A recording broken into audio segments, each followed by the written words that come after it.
de terre, quand ton nom est invoqué, les captifs sont libérés.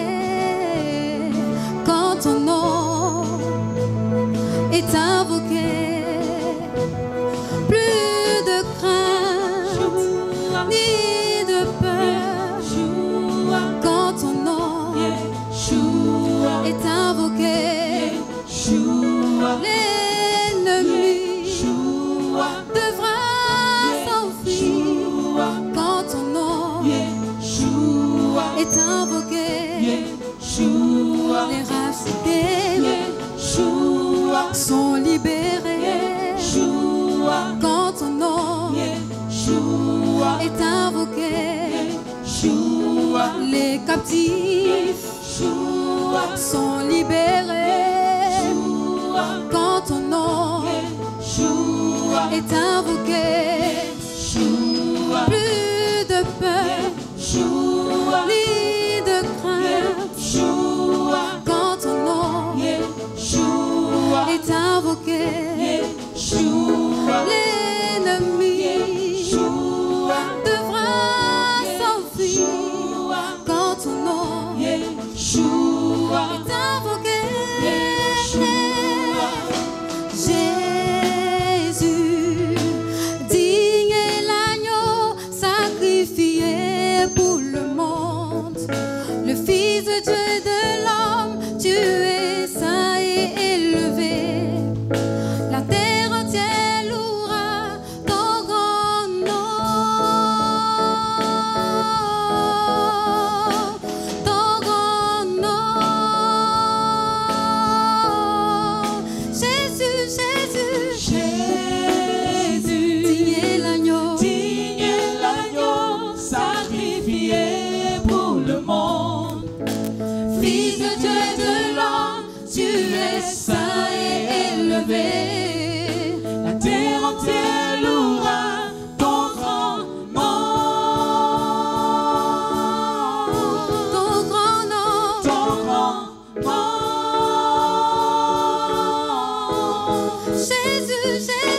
Jésus, Digne est l'agneau sacrifié pour le monde, Fils de Dieu et de l'homme, tu es saint et élevé. La terre entière louera ton grand nom, ton grand nom.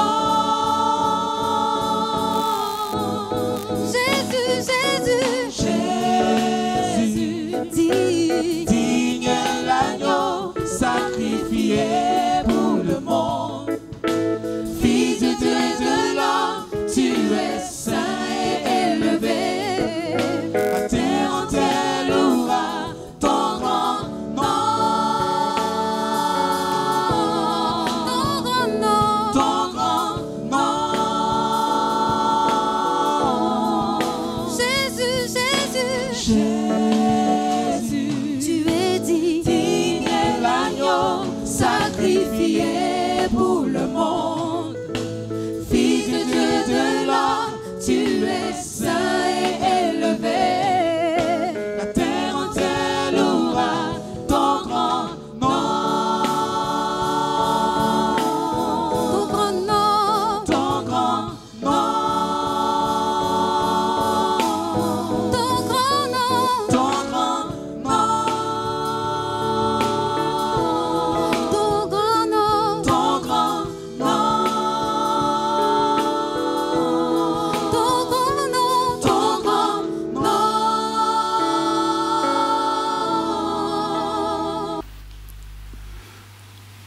Nous continuons notre enseignement sur les dons spirituels. Vous vous souvenez que déjà nous avions défini qu'est-ce que c'est le don spirituel. Ensuite, nous avons cherché à savoir à qui Dieu, par son esprit, fait don dans son Église. Et la réponse a été très claire. qu'à chacun de ses enfants nés de nouveau, le Saint-Esprit lui impartit un don. Et donc, la dernière fois, on a essayé de voir comment est-ce que on peut reconnaître son ou ses dons. Et là encore, nous avons apporté quelques éléments de réponse pour éclairer chacun de nous que d'abord, il faut être convaincu que tu es né de nouveau et que tu es enfant de Dieu. Tous les enfants de Dieu reçoivent automatiquement un don, le don qui est un équipement surnaturel que Dieu te communique pour la mission pour laquelle il nous a appelés. Donc il y a en toi un équipement, au moins un équipement surnaturel. Si tu n'es pas convaincu que tu as quelque chose, tu ne peux pas utiliser cette chose. Celui qui est convaincu qu'il a quelque chose, c'est celui-là qui peut utiliser ce dont tu es convaincu que tu possèdes. Amen. Donc, il ne faut pas penser que c'est une question de chance. Si je viens, je compte sur la chance et puis je vais avoir, peut-être si j'ai la chance, je vais avoir un don. Non, non, non, non, non, non. Le don est déjà en toi. Et comment l'apôtre allait procéder pour que chacun de nous comprenne et accepte le fait que tu as au moins un don en toi. On a vu qu'il a fait l'analogie du corps spirituel, c'est-à-dire de l'église locale, au corps humain. Et nous avons vu que sur nos corps-là, chaque membre, puisque nous sommes tous membres d'un même corps, chaque membre a un rôle important à jouer pour le bien-être de tout le corps. Qui s'en souvient? Merci. J'espère que vous en parlez à la cellule et puis tu regardes tes notes parce que tu vois, c'est un enseignement que j'aurais pu donner peut-être sur 6 mois ou même toute une année. Mais c'est cadré par rapport à un besoin. Alors, quand tu arrives à la maison, dans la prière, revois tout ce qu'on a vu, tes notes, pour ne pas oublier. Ceux qui oublient ne grandissent pas spirituellement. Ceux qui oublient ne grandissent pas spirituellement. L'oubli est une arme redoutable contre nous, contre notre foi. C'est pourquoi quand tu arrives, prends le temps de revoir cela dans la prière. Donc nous avons vu que autant chaque membre du corps, même le petit doigt, a un rôle à jouer, autant chacun de nous est équipé. Parce que le petit doigt est équipé. Mais les membres du corps, il y a des membres qui ont plus qu'un don. N'est-ce pas? Il y a des membres qui jouent, qui rendent ministère dans plusieurs domaines au corps. Vous prenez par exemple les mains. Les mains peuvent parler. Si je fais, tu viens et puis je fais ça. Tu sais que je te demande de t'arrêter. Les mains consolent, quelque chose te fait mal. La main vient. Et ça joue, ça a plusieurs dons. La bouche parle. Mais la bouche ne parle pas seulement.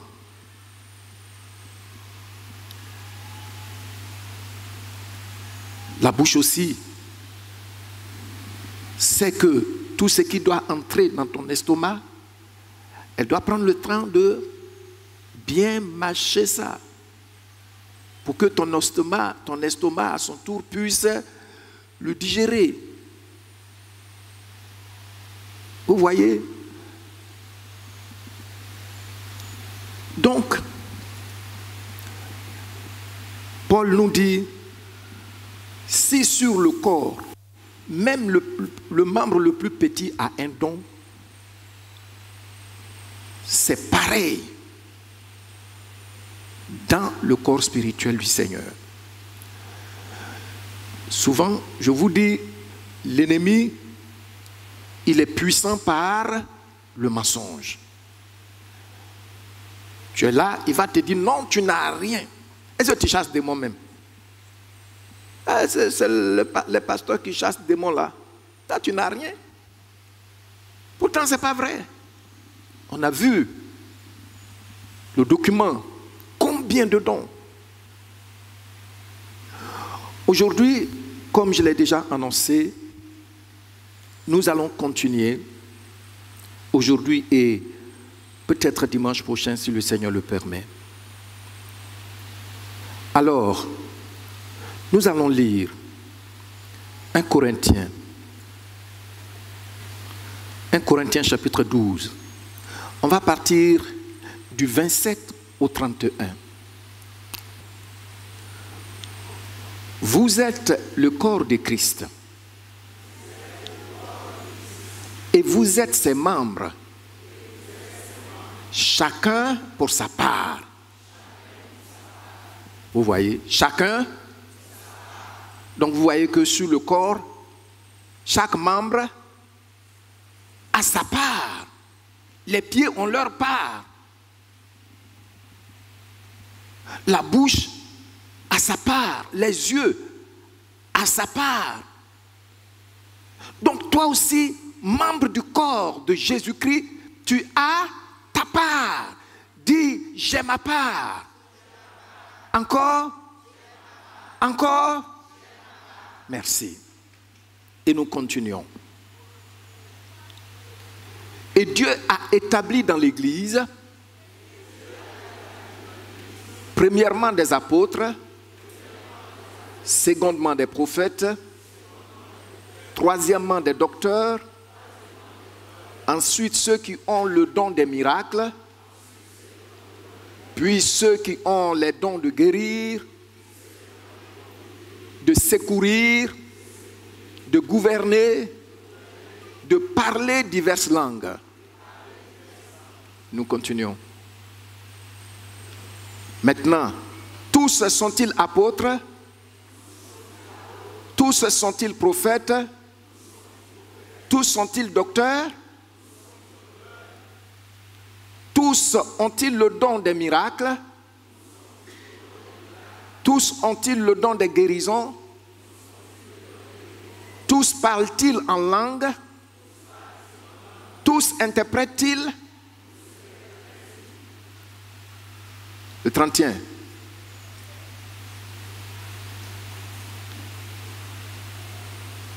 Ah.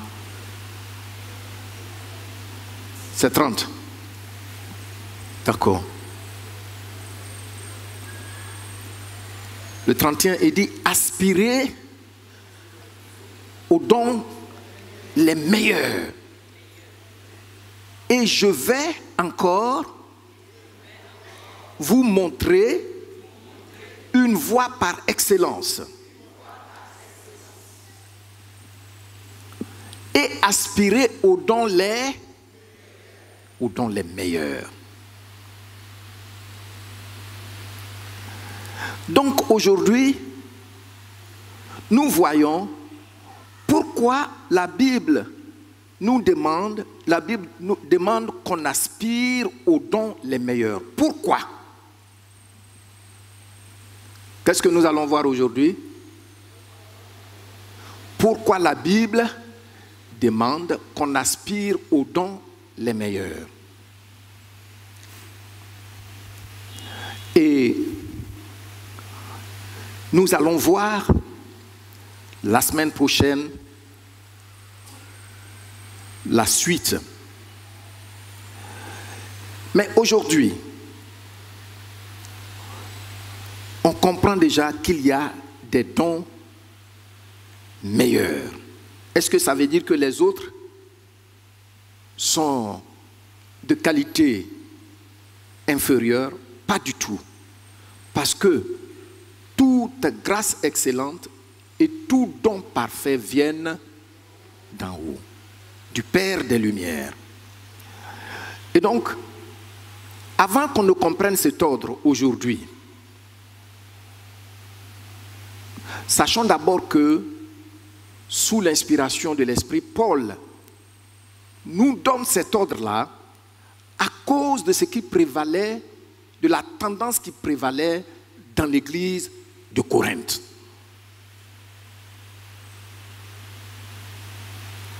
Alors,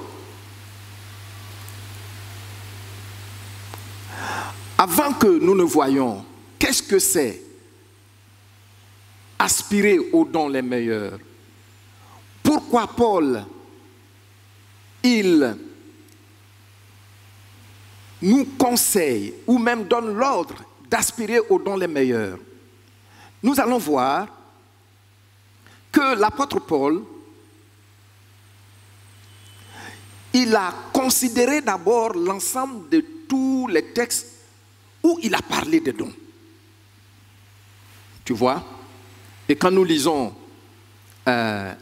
donc quand il dit aspirer aux dons les meilleurs, vous voyez qu'il ne s'est pas seulement fondé sur un seul texte, où certains ne voient que 9 dons. Non, il a considéré l'ensemble de tous les dons. Et pour preuve, les textes que nous venons de lire, nous avons vu qu'il y a même le don de secourir.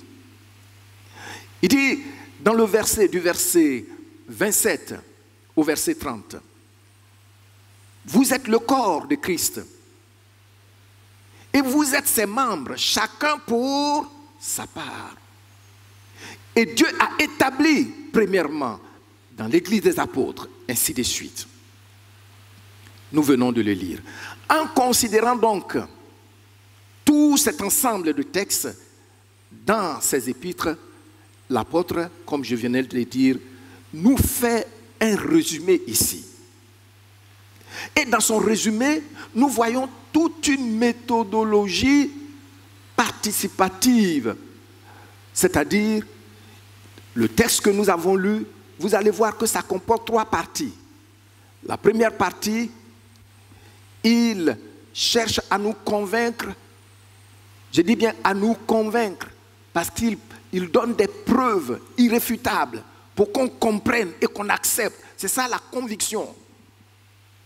Comprendre et accepter maintenant.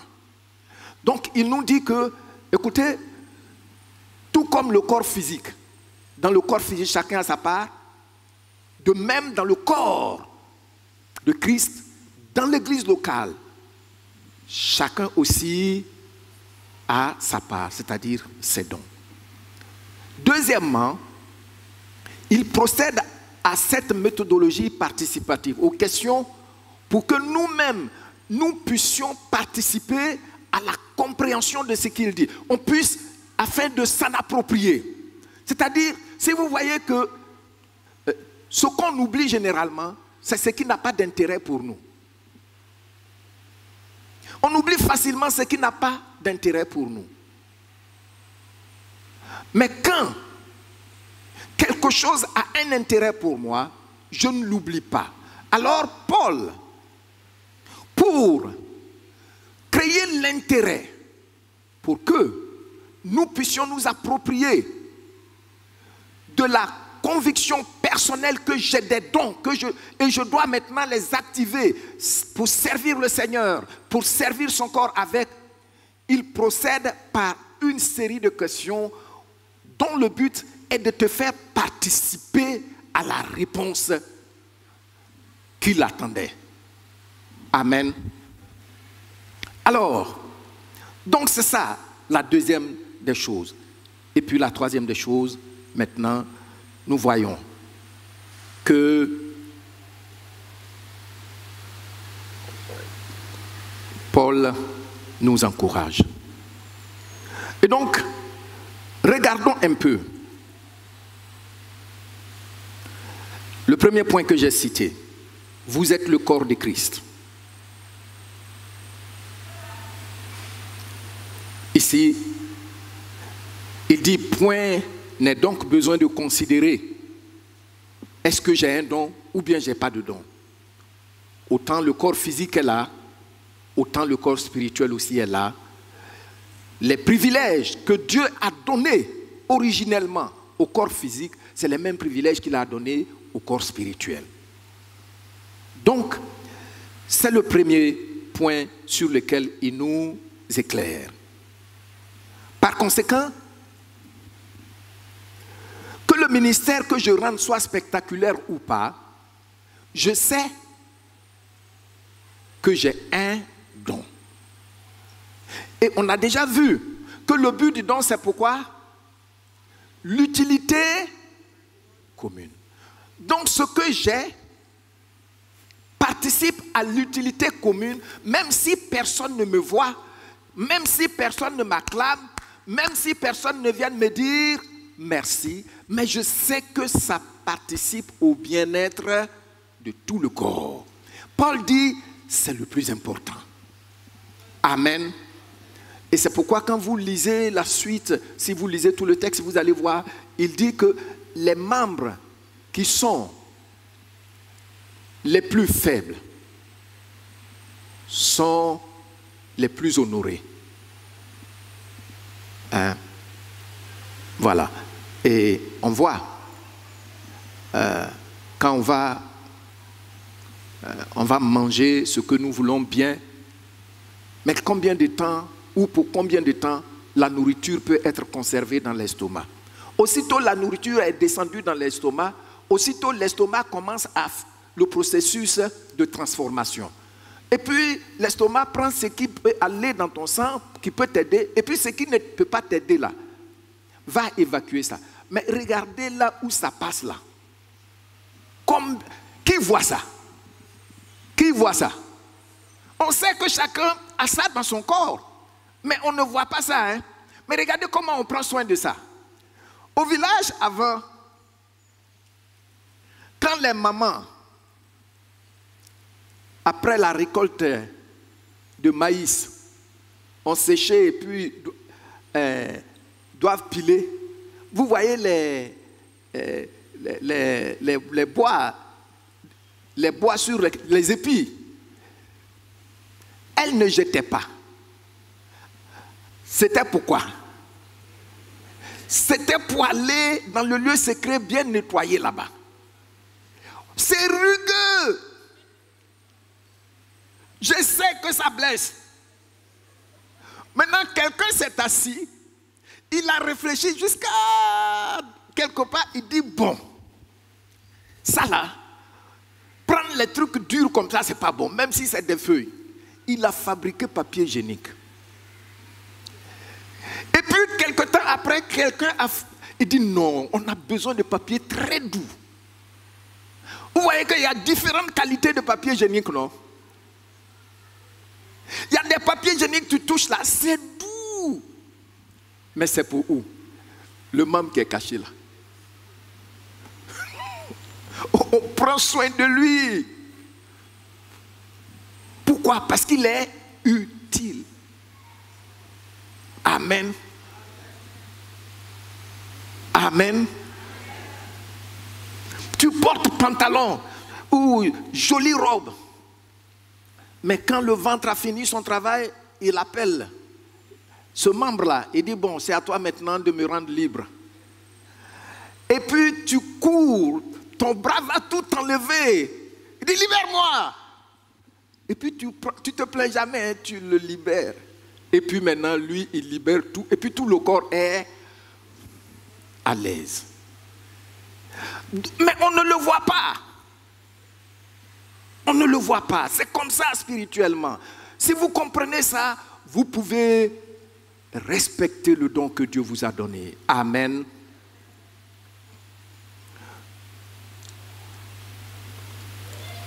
Alors, J'ai dit que le dernier point, c'est qu'il a procédé à une série de questions.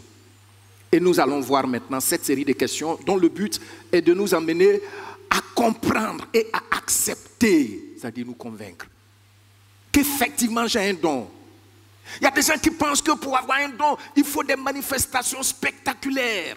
Il faut tomber en transe. Sinon, je n'ai pas de don. Il faut que l'esprit descende et puis on commence à faire de ces mouvements. Non! Des gens même tirent le cou comme ça. Tirent le cou, on dit l'esprit commence à se manifester. Est-ce que tu es féticheur? Est-ce que tu es féticheur? Es-tu une féticheuse? Vous savez que les démons ne respectent pas l'homme. C'est pourquoi quand ils veulent utiliser quelqu'un, ils te déforment. Hein? Ils essaient d'étouffer ta personnalité. Or, le Saint-Esprit, il travaille mieux sur notre personnalité pour nous utiliser pour la gloire de Dieu. Amen. Alors, arrêtez ça. Regardez maintenant. On va voir la méthode participative. Tous sont-ils apôtres? Je ne vous entends pas. Si c'est oui, vous dites oui. Si c'est non, vous dites non. Tous sont-ils apôtres? Merci. Tous sont-ils prophètes? Tous sont-ils docteurs? Continuons. Tous ont-ils le don des miracles? Ont-ils le don des guérisons? Maintenant, suivez. Tous parlent-ils en langue? Est-ce que tu es sûr? Tous interprètent-ils? Si tous ne sont pas apôtres, ça veut dire que certains sont apôtres et d'autres occupent un autre office. Vous comprenez, non? Si tous ne parlent pas en langue, ça veut dire qu'il y a des gens qui ont reçu le don de parler en langue, certains. Et d'autres aussi ont reçu le don de faire quoi? D'interpréter. Si nous sommes d'accord que tous n'ont pas le don de guérison, ici dans cette assemblée, combien ont le don des guérisons et des délivrances? Mais si on met ces personnes de côté, on va voir que tous n'ont pas le don des guérisons. Mais si tous n'ont pas le don des guérisons, ça veut dire que ceux qui n'ont pas le don de guérison, ils sont équipés pour autre chose. Si tous ne sont pas des docteurs, c'est-à-dire capables d'expliquer les Écritures pour qu'on puisse bien comprendre cela et grandir dans notre foi, si tous n'ont pas ce don, cette capacité surnaturelle, ça veut dire que ceux qui ne l'ont pas sont équipés dans un autre domaine.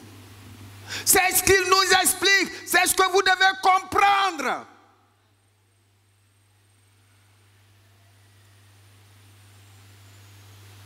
Je vous l'ai déjà dit, quand on a commencé l'étude des dons, que quand on regarde attentivement comment le Saint-Esprit impartit à chacun une capacité surnaturelle, on comprend effectivement que dans la maison de Dieu, il n'y a pas de pauvres, il n'y a pas de démunis. Tout le monde a reçu quelque chose. La différence se trouve au niveau de la manière d'utiliser ce que tu as reçu. Un membre qui ne travaille pas, on nous enseignait à l'école primaire, au collège, en sciences naturelles. Un membre qui ne travaille pas, ça veut dire quoi, s'atrophier? Ça devient petit, c'est pourquoi certains sont dans l'église depuis 10 ans, mais ils sont petits. Tu veux qu'on te donne tous les honneurs, mais tu ne fais rien. Tu deviens de toi-même. Tu as vu, tous sont-ils apôtres? Non. Tous sont-ils prophètes? Non. Tous sont-ils docteurs? Non. Tous ont-ils le don des miracles? Non. Tous ont-ils le don des guérisons? Non. Tous parlent-ils en langue? Non. Tous interprètent-ils? Non. La liste n'est pas exhaustive. Si on prend l'ensemble de tous les textes, il peut dire, tous ont-ils le don d'encouragement? Tous ont-ils le don de secourir? Tous ont-ils le don de donner? Tout le monde donne, mais il y a des gens qui ont ce don. Ils peuvent faire le sacrifice pour une bonne cause à la gloire du Seigneur. Je ne dis pas à la gloire du quartier des jeunes qui viennent te demander, ils veulent se défouler pendant les vacances, donc tu dois leur donner l'argent pour faire leur maracana. Là, il y a des gens qui sont prêts à donner.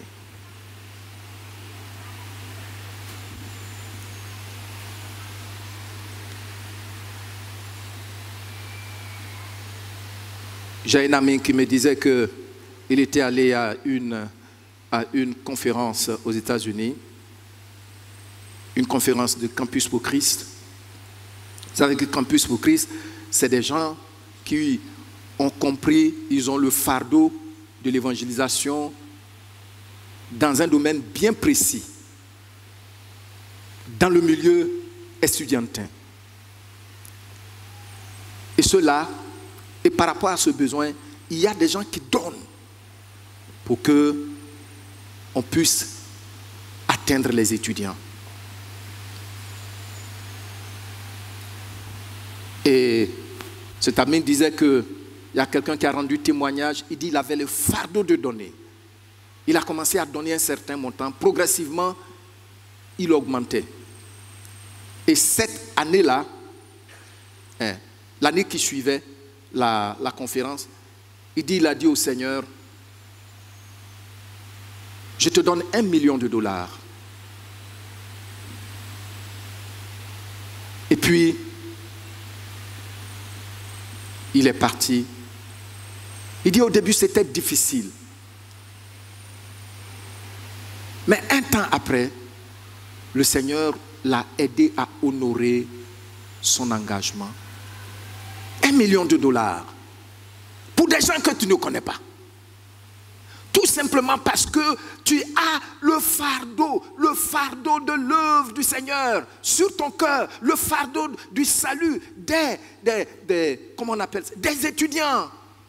Je vous ai parlé de cette église où je suis allé à Maryland, où le pasteur m'a demandé quels sont vos besoins. Et un des diacres m'a dit, le pasteur t'a demandé, cette année, on a un peu plus $1 million. L'église a mis ça de côté pour faire quoi? Pour aider à la mission. Ils envoient de l'argent des missionnaires en Russie. Ils envoient en Argentine et ils les payent. Il faut qu'on se lève. Nous, notre église, pour le moment, on est en train d'initier. Amen. Ça, c'est au niveau de l'église, le budget de l'église. Il y a certaines organisations auxquelles nous donnons par an. Nous donnons à Campus pour Christ. Nous donnons à la radio Fréquence Vie. Nous donnons à l'Alliance mondiale, à l'Alliance biblique de Côte d'Ivoire. Nous donnons à une autre organisation, la Ligue. Notre église donne là-bas. Pour le moment, les membres ne sont pas impliqués personnellement pour venir dire, pasteur, moi je donne tel montant pour que Campus pour Christ puisse avoir un peu pour travailler. Il y a des gens qui ont ce don. Il ne va pas te donner. Il va pas. Moi, si ce n'est pas moi, chaussures qu'il a portées là même, il n'allait jamais avoir ça. À cause de ça, quand il y a des gens, quand ils voient tes besoins, ils ne t'aident pas. Après, tu dis gloire à Dieu. Parce qu'ils vont prendre ça pour dire ça n'importe où. Ils n'ont pas ce don. Voici un don. voici un don. Ananias et sa femme n'avaient pas ce don. Mais comme ils ont voulu être acclamés, ils sont tombés. Alors que quelqu'un comme Barnabas, il avait ce don. Merci. Donc, ici, nous comprenons que si tu n'as pas tel don, l'apôtre est en train de dire, il ne faut pas t'inquiéter. Si tu n'as pas le don de parler en langue, si tu n'as pas le don d'interprétation, si tu n'as pas le don de chasser les démons, il ne faut pas t'en faire. Le Seigneur Jésus a dit dans Marc 16 que quand le Saint-Esprit surviendra sur vous, vous voyez tout ce qu'il a cité dedans. Certains, vous allez imposer les mains aux malades, ils seront guéris. Vous allez chasser les démons, vous allez faire ceci. Et les langues font partie. C'est pourquoi des gens peuvent chasser les démons, peuvent imposer les mains aux malades et puis les malades sont guéris. Mais ils ne manifestent pas, par exemple, le don de l'enseignement.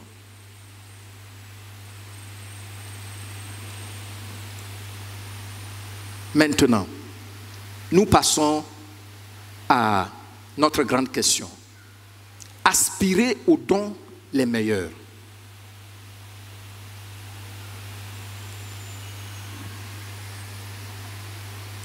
Qu'est-ce que ça veut dire? Pour mieux comprendre, aspirer. Vous allez me dire, pasteur, mais la Bible dit qu'on a déjà au moins un don. Mais pourquoi il faut encore aspirer? Il faut comprendre. Dans le mot, en grec, le mot utilisé là, aspirer, c'est zélou. Ou certains peuvent lire ça, zélo. Ça veut dire quoi, aspirer? Zélo veut dire brûler de zèle. Je brûle de zèle pour tel ou tel don. Bouillir d'envie.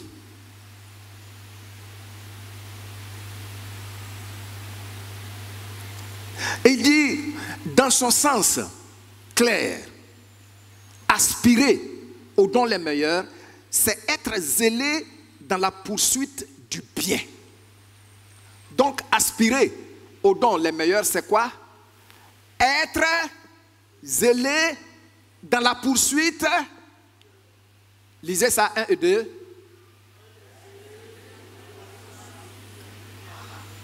Aspirer aux dons les meilleurs, c'est quoi encore? Il faut que tout le monde lise. 1 et 2. Désirer sincèrement pour le bien de l'Église. Je ne veux pas d'un don parce que je veux être vu. Je veux être acclamé. Non.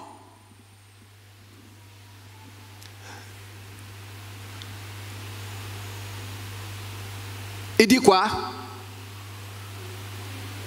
Lutter pour. Tout le monde lit après moi. Lutter pour. S'occuper sérieusement de quelque chose.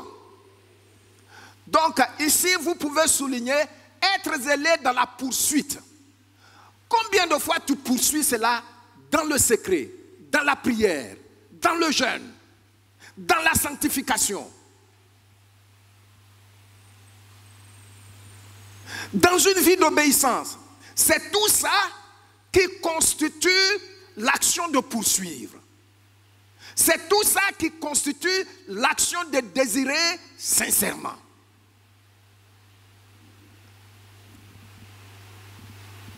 C'est tout ça qui constitue le fait de lutter pour recevoir quelque chose.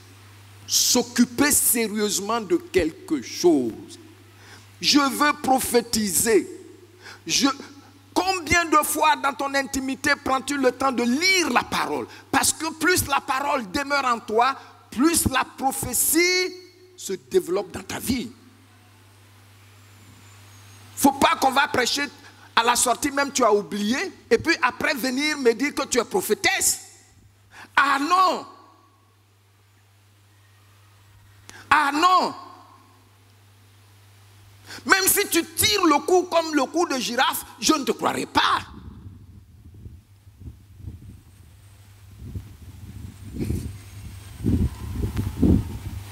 Est-ce que vous êtes là? Amen. Donc il dit il faut brûler des ailes. Combien de fois? Je vais vous dire. J'ai été sous des serviteurs de Dieu. Je n'ai jamais vu aucun chasser un démon. Et je ne partais pas aussi dans des églises qui faisaient ça. C'est parce que j'étais malade, le Seigneur m'a guéri. Et quand il m'a guéri, j'ai vu que le don de guérison est toujours là. Mais quand même, je n'en ai pas fait une recherche. Non. Seulement que quand je vois un frère, une soeur qui dit je suis malade, je pose la question, est-ce que tu es allé à l'hôpital pour voir? Et frère Yato, je suis des traitements depuis, mais on passe de traitement en traitement. Ça touche ma compassion. C'est comme ça, j'ai commencé à prier et souvent, je vois que le Seigneur guérit des gens. Et puis après, dans mes méditations, je vois que ce qui est né de la chair est chair. Et ce qui est né de l'esprit est. Mais ça, c'est parce qu'il y a ce don qui est là, que le Saint-Esprit ouvre mes yeux là-dessus, pour que je sois bien situé pour l'exercer. Et c'est dans ce courant-là que je prie pour des frères et des sœurs, des démons se manifestaient. Je ne sais pas comment ça se passe.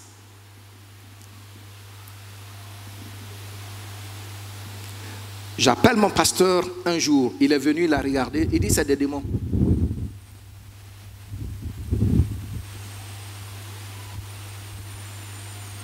Et c'est là que j'ai commencé maintenant à jeûner et prier, à lire la parole de Dieu pour voir comment je peux chasser les démons. On ne m'a pas appris ça. Il dit, brûler des ailes. Je veux que mon frère soit guéri. Parce que je sais que ce qui est né de la chair est chair. Ce qui est né de l'esprit est.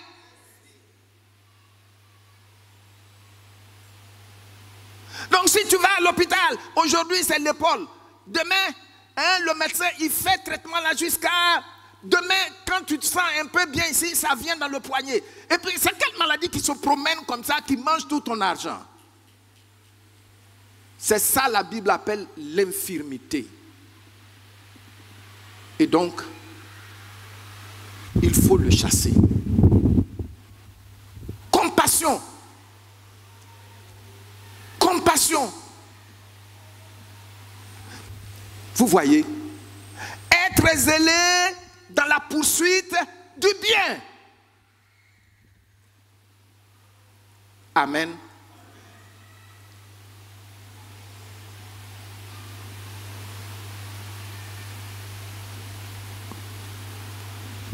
Il y a des gens, s'ils ont le fardeau de l'équipement matériel, financier de l'église, ils donnent, même si on ne les voit pas. Et vous allez voir, au fur et à mesure, à cause de ce fardeau, le Seigneur bénit le travail de leurs mains. Et leur priorité, c'est là-bas. Donc, désirer sincèrement. Or, désirer sincèrement, ce n'est pas aller, tu prends ton petit café avec pain beurré chaque matin. Non! On sait que le royaume de Dieu, ce n'est pas le manger et le boire.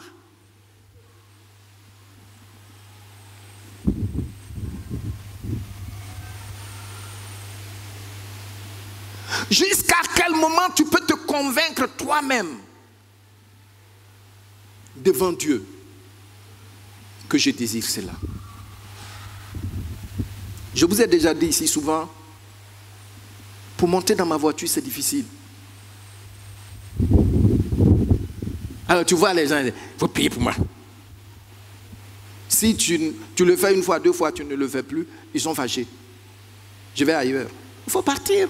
Est-ce que toi, tu désires, tu sais que ça coûte, c'est le prix à payer là. Désirer sincèrement, ça veut dire qu'il y a un prix à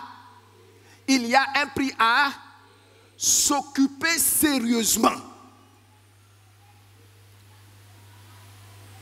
Tu veux voir dans le règne de l'esprit, mais tu ne lis même pas la parole de Dieu. Comment tu peux voir? Puisque c'est la parole qui est esprit et vie, qui nous ouvre les yeux spirituels. Mais tu ne lis même pas la parole de Dieu. Même tu viens à l'église, tu ne prends même pas note. Quand même il y a un remarque qui sort, ça ne te dit rien. Et puis, si tu veux, viens, tu tournes ta tête, tu dis tu as une vision. À peine j'arriverai à te croire.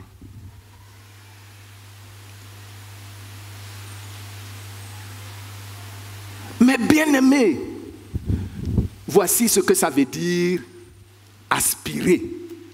Aspirer. S'occuper sérieusement. Le don de l'intercession. Vous savez que les intercesseurs sont les amis de Dieu.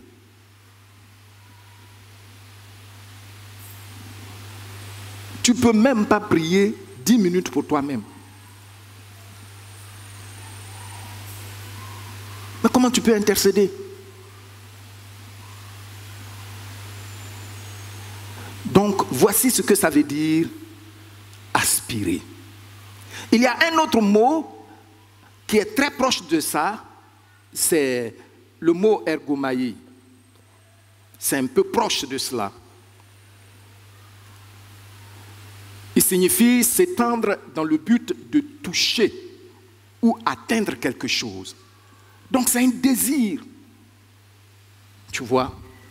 Et Dieu, il dit, dans Matthieu chapitre 5, à partir du verset 5, il dit, heureux ceux qui ont faim et soif de la justice de Dieu. C'est-à-dire quoi? Si on applique ça à notre domaine ici, avoir un don de guérison.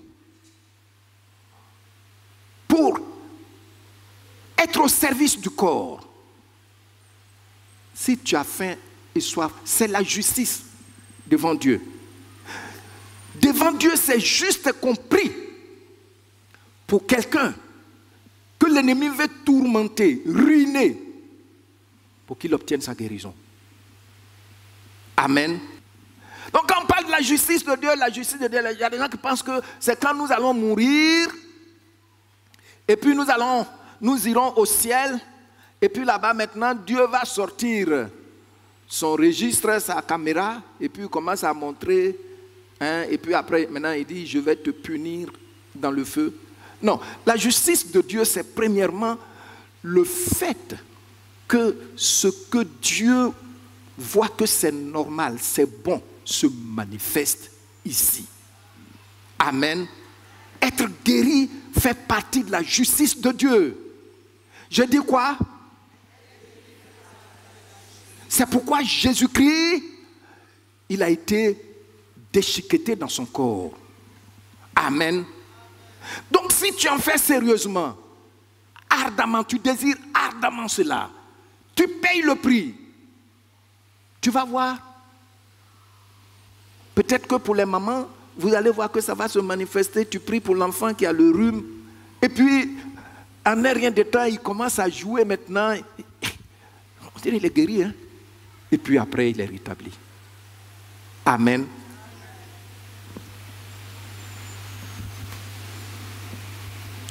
Désirer ardemment. La passivité n'attire pas l'accomplissement des promesses de Dieu dans nos vies. Qu'est-ce que j'ai dit?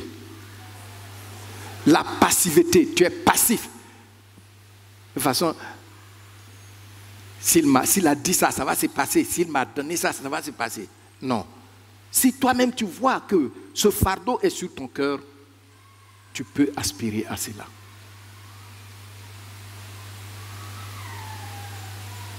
Amen. Donc, mes bien-aimés, voici ce que ça veut dire. Pourquoi aspirer à la prophétie. Nous allons traiter la prophétie plus tard. Mais je vous ai déjà situé parce que dans l'église de Corinthe, il me semble que la majorité des chrétiens avaient le penchant pour le don ou les dons de parler en langue. Tu vois, quand vous lisez le texte, vous allez voir ça dedans. Hein?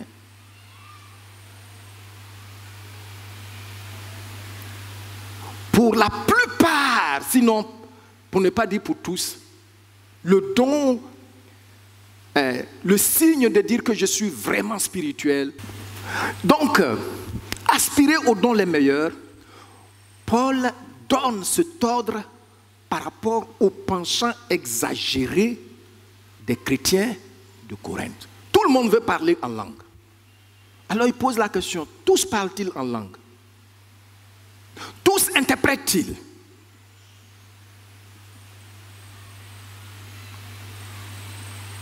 Alors, il prend le temps, toujours dans le texte, de nous dire qu'il y a des langues. La Bible parle principalement des langues intelligibles et celles que l'intelligence humaine ne peut comprendre, qui ont toutefois besoin d'être interprétées dans l'Église. Alors, est-ce que le Saint-Esprit parle en langue?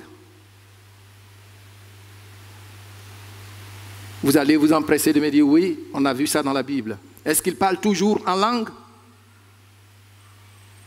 Est-ce que le don de langue ou le don d'interprétation existe toujours? Voyons un peu les dons dans la Bible. Les dons de langue dans la Bible. La mention des langues dans la Bible. Premièrement, Dieu mentionne les langues à la tour de Babel. Là, on a plusieurs langues, les gens ne se comprenaient pas, comme signe de jugement à la rébellion d'un peuple. Dieu dit, multipliez-vous, remplissez toute la terre. Et quand ils étaient devenus nombreux, ils ont voulu construire un gratte-ciel jusqu'au ciel. Alors, Dieu divise leur langue. C'est la première fois. La deuxième fois dont la Bible parle des langues, et ce que je viens de vous dire, c'est dans Genèse 11, du verset 1 au verset 9. Genèse 11, du verset 1 au verset 9. Deuxièmement, on voit que Dieu parle encore des langues en vue de l'évangélisation future. Ésaïe 28, le verset 11.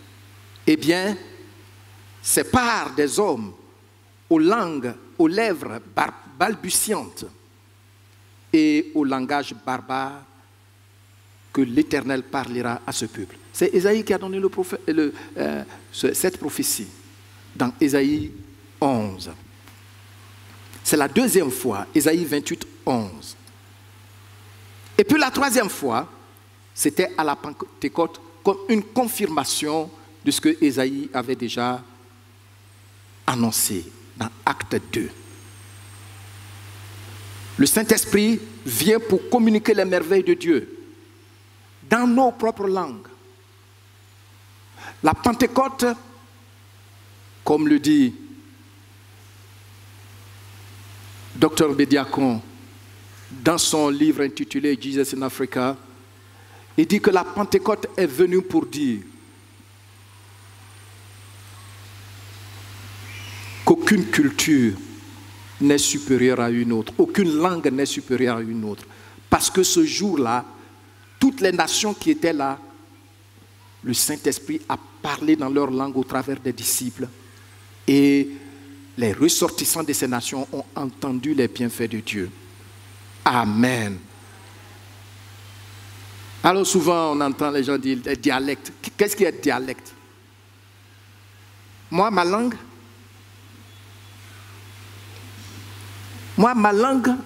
que le Saint-Esprit a parlé, c'est ça qui est dialecte. Et beaucoup d'entre nous n'aiment pas parler leur langue. Il faut parler ta langue. Parce que là, au moins, il y a des idiomes que tu comprends mieux. Hein? Mais tu veux même impressionner les gens que tu parles bon français. Ça veut dire quoi? Est-ce qu'eux, ils comprennent ta langue? J'ai appris que il y a une personnalité d'un pays anglophone qui avait organisé une réception, une grande réception, et les gens étaient venus des différents pays, surtout les occidentaux. Et puis quand c'était l'heure de manger, il dit, guests, it's time to take the atelier. It's time to take the atelier. Les gens n'ont rien compris. Or, atelier, c'est les cuillères. It's time to take the atelier. Les gens n'ont rien compris. Donc, c'est le temps d'aller à table. C'est là que les gens, quand il s'est levé avec sa femme, ils sont allés s'installer. Il leur a dit, this is what we call atelier. Alors souvent on est complexé, tu vois, les gens ils sont complexés. Il y en a même qui ne peuvent même pas porter des noms dans leur langue. Aucun de mes enfants n'a un nom à connotation occidentale ou même un nom, tu vas dire que j'ai tiré ça de la Bible. Le nom biblique, c'est le nom qui a un message qui vient de Dieu. Ce n'est pas forcément un nom qu'on tire. Non. Je vous ai déjà enseigné et je vais dire ça à chaque fois. Vous surchargez les enfants avec des noms. C'est pas bon. C'est pas bon.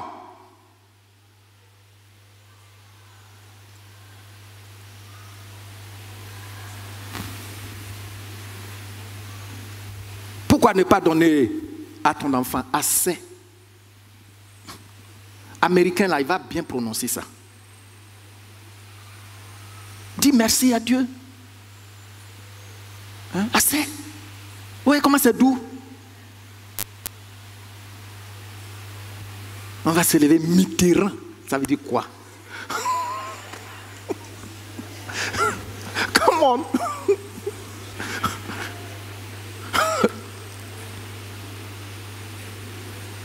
Madeleine.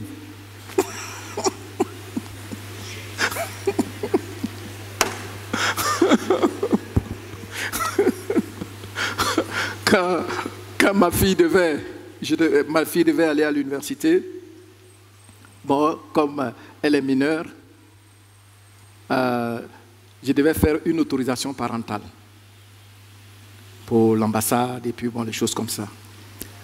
Et puis j'ai été, puisqu'il faut légaliser ça,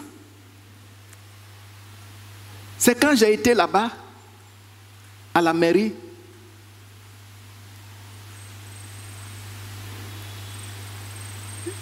ils m'ont dit qu'ils n'ont pas signé le document parce que j'ai fait une erreur. Que c'est un homme, Adam. Que Adam c'est un homme.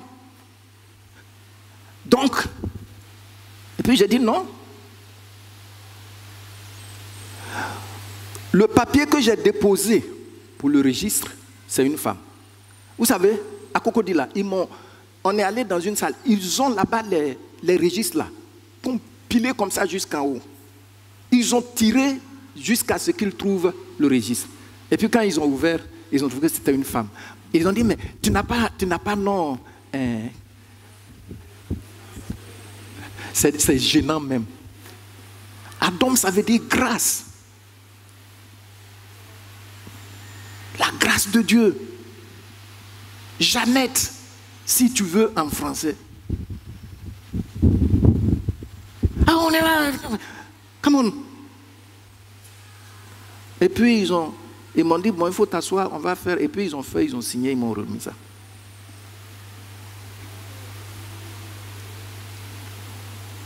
Gloire au Seigneur. Je ferme la parenthèse pour dire, il faut respecter ta langue. Respecte ta langue. Moi, il y a des choses que je ne comprends même pas en français.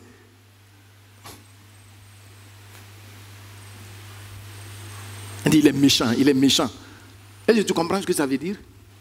Il faut aller dans ta langue, tu vas bien comprendre.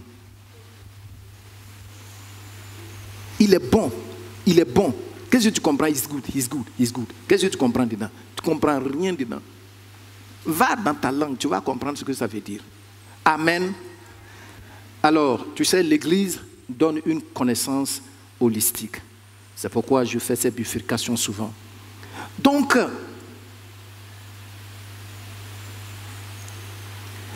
il y a les langues que les hommes ne peuvent comprendre avec leur intelligence, quel que soit, sans interprétation. On ne peut pas les comprendre. Et c'est ces différents cas que l'apôtre Paul nous présente ici. Et nous voyons ça dans 1 Corinthiens 14. Prenez 1 Corinthiens 14, du verset 4 au verset 16. Vous allez voir, vous lisez bien tous ces textes parce qu'il est déjà l'heure pour moi. Et il termine dans le verset 22 au verset 24 du chapitre 14. Il dit, par conséquent, les langues sont un signe, non pour les croyants, mais pour les non-croyants. La prophétie, au contraire, est un signe, non pour les non-croyants, mais pour les croyants. Si donc, dans une assemblée de l'Église entière, tous parlent en langue, et qu'il survienne des hommes du peuple ou des non-croyants, regardez ce qu'il dit. Il dit, qu'est-ce qu'il dit?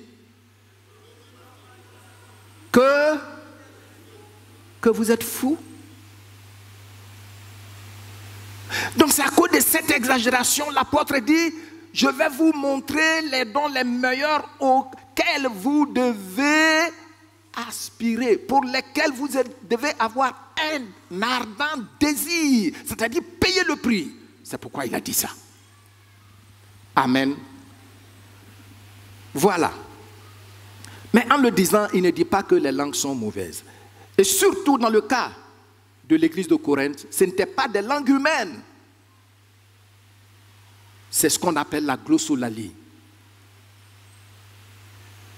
Maintenant, je vais vous parler des langues. Est-ce que les langues, parler des langues qui ne sont pas humaines, est-ce que un chrétien doit le faire? Est-ce que les langues sont toujours importantes dans la pratique de notre foi? Pour vous répondre, je vous l'ai déjà dit un peu ici.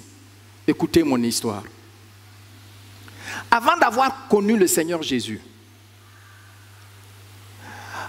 avant que la Bible ne vienne chez moi, au village, les féticheurs parlaient déjà en langue. Ce n'était pas dans le secret, parce que les gens pouvaient faire une veillée depuis 20h jusqu'à 6h du matin. Et ils parlent en langue. Mais pourquoi le parler en langue? Autant ça posait des problèmes dans l'église de Corinthe. Même la plupart des églises traditionnelles ont interdit ça. Je me souviens que quand, avant, dans ma région, c'était l'église catholique et les baptistes seulement qui étaient là-bas. C'est plus tard que les églises à courant charismatique sont venues chez nous. Et je vous dis, on a été persécutés. Ça fait que j'étais très allergique. Quand ils te voient, est-ce que tu parles en langue? À qui on a déjà posé cette question? Maintenant, vous êtes la jeune génération. Aujourd'hui, presque toutes les églises comprennent qu'ils appartiennent à un même corps. Ça fait qu'ils ne sont plus moqueurs à ce sujet. Nous, en notre temps, dans les années 75, 77, ils vont te poser la question. Est-ce que tu parles en langue? Si tu dis non, tu n'es pas converti, toi. Tu n'as pas le Saint-Esprit. Vous voyez, ce qui a fait que, je ne vais pas dire, oh, nous tous, moi j'étais fermé, allergique à cela. Pourquoi? Parce que les féticheurs chez moi parlent en langue. Et je vais vous dire, ils ne parlaient pas seulement des langues connues. Il y a des féticheurs chez moi qui parlent en Ashanti. Mais s'ils finissent, ils ne comprennent aucun mot d'Ashanti. Et les gens nous disaient que c'est parce que nos ancêtres viennent de là-bas. Vous comprenez ça? Et il y en a aussi qui parlaient dans des langues inintelligibles.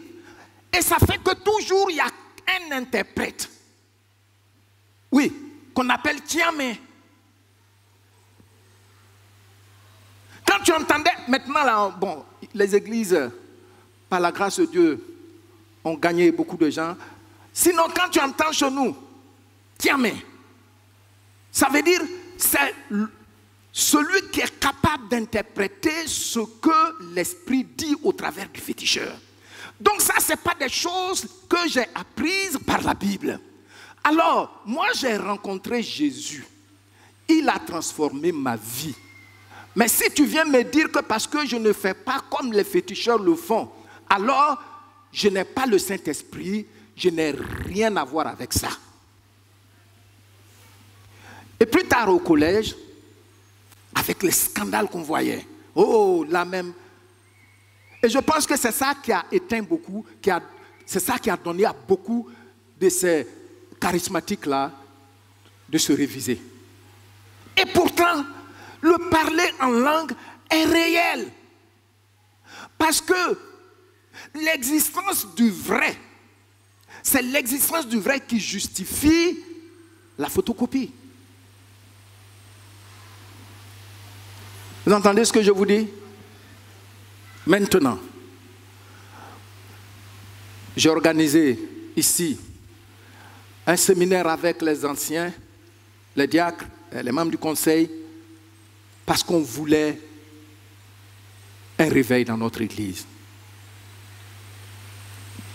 Et qu'est-ce qui s'est passé?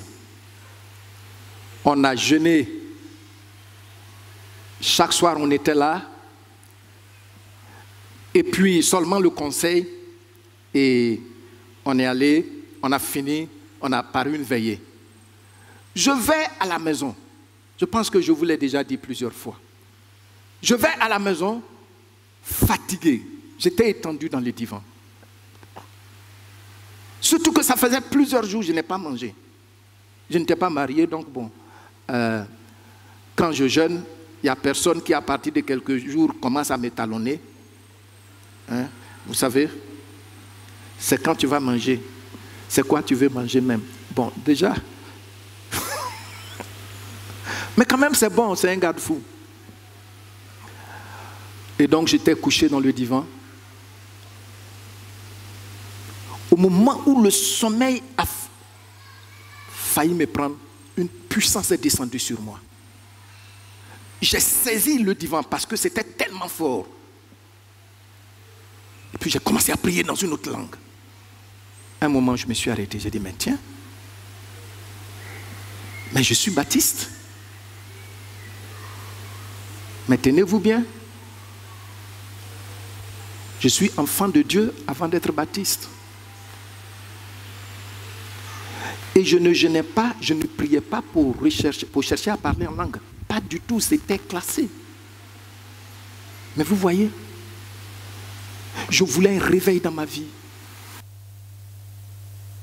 Je voulais la puissance de Dieu. D'où vient-il qu'aujourd'hui,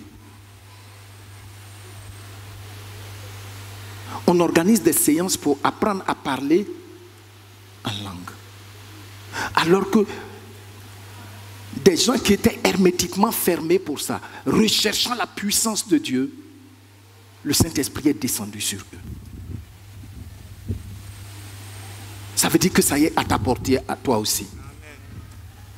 Et donc après, nous avons organisé une semaine, disons, 4 jours de jeûne et prière avec toute l'église. Et je me souviens bien, et je pense que ceux qui étaient là encore peuvent bien se souvenir. J'ai enseigné sur le Saint-Esprit. Et puis, après j'ai dit, bon, nous allons prier. Et Dieu va honorer sa parole. Je ne vais pas vous imposer les mains parce que moi-même je suis dans le besoin de la puissance de Dieu. Faisons-lui confiance. Et puis je m'étais mis à genoux devant la chaire. Et puis les diacres étaient à genoux à côté de moi et tout le reste du conseil derrière. Et puis tout le peuple. Mes bien-aimés, je leur ai dit, nous louons le Seigneur. Après, nous disons au Seigneur, remplis-nous de ta puissance. Et après, on garde le silence pour l'attendre. C'est ce qu'on a fait. Et un moment, à ma grande surprise, le Saint-Esprit a commencé. Une sœur de l'église qui ne comprend pas l'anglais a commencé à parler l'anglais King James. Ceux qui comprennent l'anglais, vous savez que si tu n'as pas la Bible, tu peux plus entendre le King James là. Même les Anglais ne parlent plus le King James. C'est quand on lit la Bible de Jacques, du roi Jacques, on voit que c'est archaïque. Comment quelqu'un qui ne parle pas l'anglais parle, prophétise et puis adore Dieu dans King James? Je suis le pasteur, je comprends un peu. Je sais que c'est... J'ai ouvert les yeux, j'ai regardé derrière. Et puis je me suis... La sœur a fini. Aussitôt qu'elle a fini, une autre sœur a commencé l'interprétation. Elle est anglophone et elle parle bien le français. Elle a traduit exactement. Le pasteur comprend. Pourquoi ne parles-tu pas d'abord dans une langue comme dans le livre des Actes, une langue intelligible, et puis tu sautes, tu dis aux gens, répétez après moi. Non. Il ne faut pas se jouer de la vie des gens. C'est pourquoi l'apôtre dit aspirez. Aspirez. Quand la faim et la soif est là, pour te mettre à la disposition du Saint-Esprit pour servir l'Église, beaucoup de choses il peut ajouter. Amen. Amen. Voyez-vous, qui m'a imposé les mains? Non, il y a des gens ici, je leur ai imposé les mains, ils ont commencé à prophétiser, à parler en langue. Ici, ça se passe souvent, quand je reçois les gens. Ils n'ont jamais parlé en langue. Ce qui a fait que j'ai fait des années dans mon ministère sans parler en langue publiquement. Une seule personne dans le conseil savait l'expérience que j'avais vécue.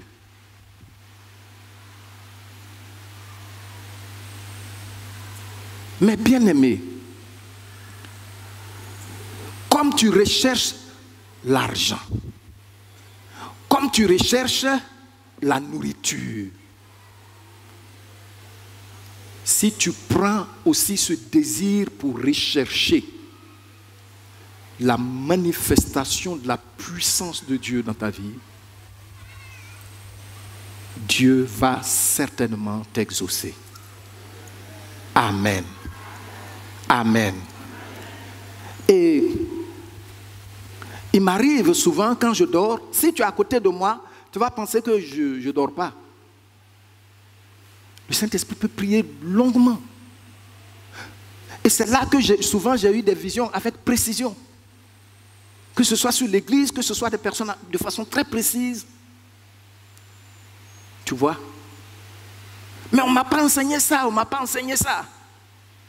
J'ai faim, j'ai soif, en tant que frère, en tant que pasteur, de pouvoir édifier aussi le corps du Seigneur.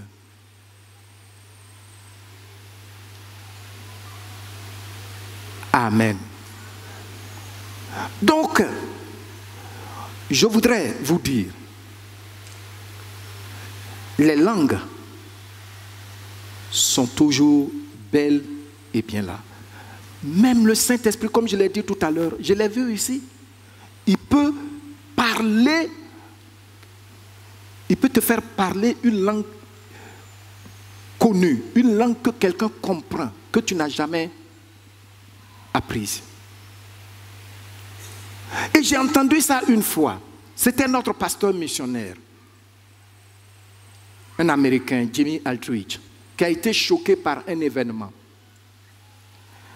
Chez lui à la maison, quelqu'un est venu se présenter. Au portail, il est sorti. La personne commence à lui parler en anglais, mais l'anglais du Tennessee. Si vous voulez avoir une idée de l'anglais du Tennessee, écoutez ceux qui chantent le country. C'est la zone du country music. Ils avalent les mots. Hein, Le monsieur parle non seulement l'anglais, mais comme l'anglais de la zone d'où il est venu. Il était choqué. Et là, il a eu la présence d'esprit de reconnaître, parce qu'il a commencé à dire des choses. Et puis il a dit, au nom de Jésus, tu t'étais. Et puis, il s'est tué. Après, il demande au monsieur, le monsieur ne comprend pas anglais. Les gens aiment jouer avec le spirituel. Le spirituel est trop dangereux. C'est pourquoi moi, je n'aime pas faire comme les autres. Répétez après moi.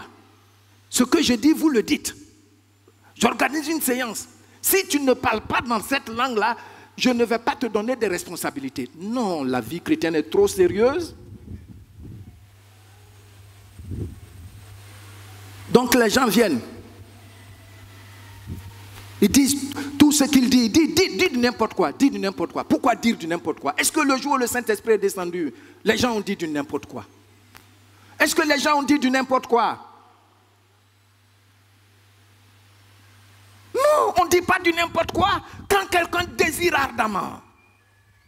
Quand quelqu'un désire ardemment,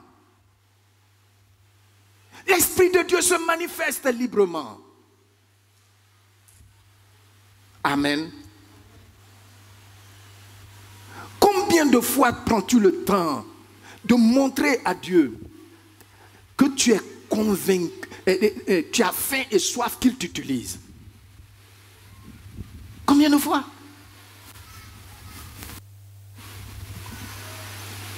Parmi nous ici, là, il y a beaucoup de gens. Il suffit d'un peu de sacrifice et vous allez voir comment l'Esprit va se manifester en vous. Mais on n'a pas faim, on n'a pas soif. On veut des techniques pour chauffer l'église. On vient s'asseoir. Même pour chanter, c'est difficile. Heureusement qu'ici, chez nous, le groupe musical, les leaders ne disent pas chanter. Qu'est-ce qu'il y a? Parce que j'ai entendu ça dans certaines églises. Si vous ne chantez pas, je vais m'asseoir. Hein? Bon, fort heureusement, ce n'est pas ici. Mais quand même, le désir doit être là. Gloire au Seigneur. Alors souvent, je vois des gens, ils jouent, ces airs-là. Je vous ai parlé de ce monsieur, un missionnaire, un pasteur est venu ici, on l'a invité, et puis, le temps de prier, et il a commencé à jouer, un monsieur bien en forme, et puis, il dit, le Saint-Esprit est mon ami, et le Saint-Esprit m'a dit, lui là, il n'est pas sérieux. Je n'ai pas pu prier. Plus tard, il est venu, c'est nous qui l'avions invité, encore ce même serviteur. Et je lui ai dit, on a besoin de quelqu'un pour nous aider à une veillée. Il a dit, oui, Pasteur Diato, je peux avoir quelqu'un. J'ai dit, le monsieur avec qui vous êtes venu ici? Il dit, non. Pourquoi? J'ai dit, le Seigneur m'a dit qu'il n'est pas sérieux. Il mangeait. Il a arrêté de manger. Il dit, mais comment tu l'as su? Le jour où il a pas. Si c'était tu, l'Esprit de Dieu ne m'aurait rien dit. Je suis convaincu. Parce qu'il n'aime pas critiquer les gens. Il n'aime pas critiquer les gens. Hein? Il m'a dit, mais actuellement on a un problème avec lui. Voici ce qu'il a fait. On est en train de gérer l'affaire. Il s'est révolté qu'il est dans son pays. Bon, bref. Mais vous voyez, quelquefois vous voyez des gens, du coup le Saint-Esprit commence Je vous ai déjà dit ici, il y a des gens qui m'invitent pour aller prêcher, je ne vais pas. Parce que ta vie là, ce n'est pas normal. Donc, je ne vais pas aller monter sur ta chair. Et quand tu refuses une fois, deux fois, tu vois effectivement la réaction. Il y en a qui veulent que je les invite ici, mais je ne t'invite pas. Parce que la chair que Dieu m'a donnée là, c'est trop sérieux. Le Saint-Esprit parle. Il peut t'utiliser pour parler dans une langue bien connue. Il peut t'utiliser pour parler dans une langue non connue. Aussi, faut-il un interprète. Il faut une interprétation. C'est vrai, la Bible dit n'éteignez pas l'esprit.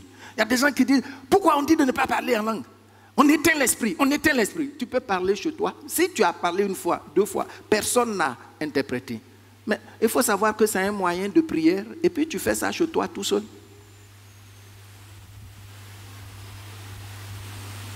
Vous voyez? Or, l'apôtre dit, si tu parles et puis personne ne comprend ce que tu dis, de quelle utilité es-tu pour l'Église? Vous voyez la question, non? Ça veut dire, si je parle, je me mets à parler, et puis je parle, il n'y a pas. Personne n'a compris ce que j'ai dit. En quoi ça peut édifier ma soeur? En quoi? Alors il leur dit, parce qu'il y a des orgueilleux dedans, il leur dit, moi je parle en langue plus que vous tous, vous ne le savez pas. Mais je le fais dans mon intimité. En tant qu'instrument de prière.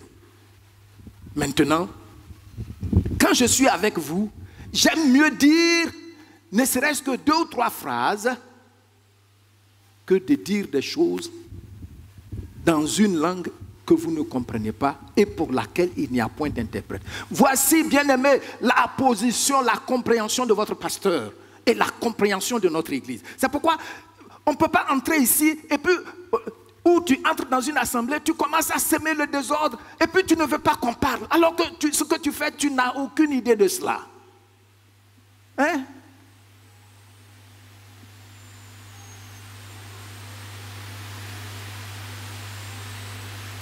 Il dit, si tout le monde parle en langue, et c'était comme ça que les Corinthiens faisaient, quand quelqu'un commence... Quand tu vas, ils vont parler en langue. Il n'y a pas d'interprétation.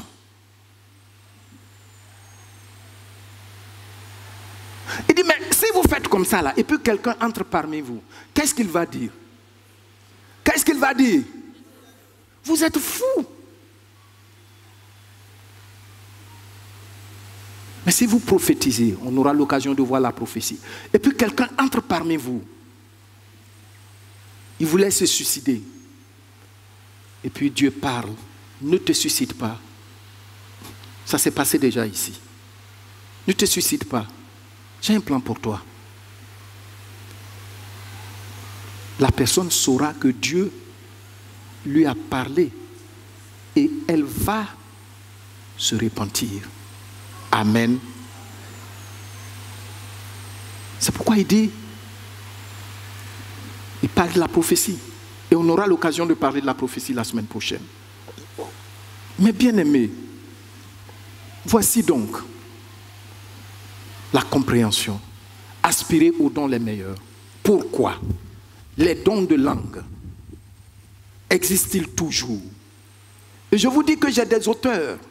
Je les avais lus dans le passé pour me conforter. Par exemple, Rav Chalis qui a écrit un gros volume intitulé « Je parle en langue plus que vous tous ». Quand vous les lisez, ces auteurs que j'avais lus, ils sont tellement cohérents que tu acclames. Mais quand tu cherches ardemment la face du Seigneur, tu lui as abandonné complètement ta vie. L'Esprit se sent libre de t'enseigner, de te révéler. Amen. Amen. C'est pour cela, avant qu'on ne s'arrête là ce matin, je voudrais vous encourager Sortons de la comédie religieuse. Sortons de la comédie religieuse. Soyons corrects avec le Seigneur. Aspirons, montrons à Dieu notre ardent désir d'être utile à son corps. Regardez, il y a des gens qui cherchent des dons pour avoir beaucoup d'argent.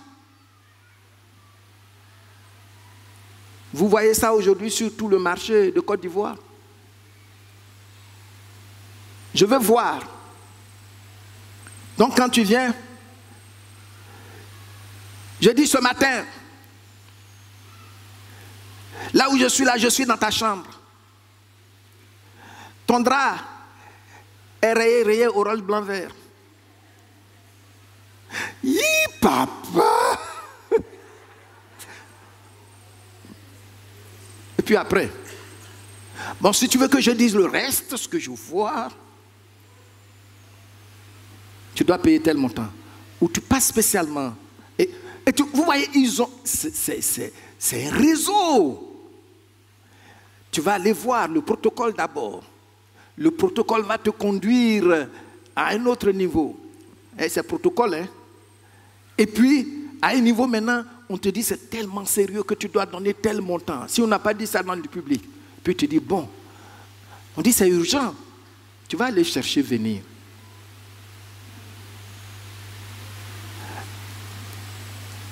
Mais avec Dieu, c'est pour le bien de son Église. Amen. Ce n'est pas pour se faire des sous.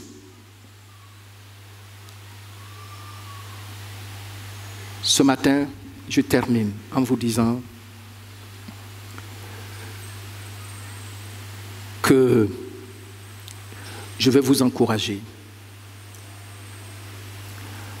Accepter qu'autant le corps a différents membres et chaque membre a sa part, autant il en est dans cette église. Quand vous prenez une assemblée chrétienne, autant Dieu a disposé des choses. Alors là où tu es, tu as au moins un don. Et ma prière, c'est que Dieu vous bénisse au nom du Seigneur Jésus. Qu'il vous remplisse de la puissance du Saint-Esprit pour exercer honnêtement et effectivement vos dons pour l'édification de notre assemblée. Et que partout où vous partez, vous soyez utiles au corps du Christ. Au nom puissant du Seigneur Jésus-Christ. Au nom puissant du Seigneur Jésus-Christ. Tenez-vous debout.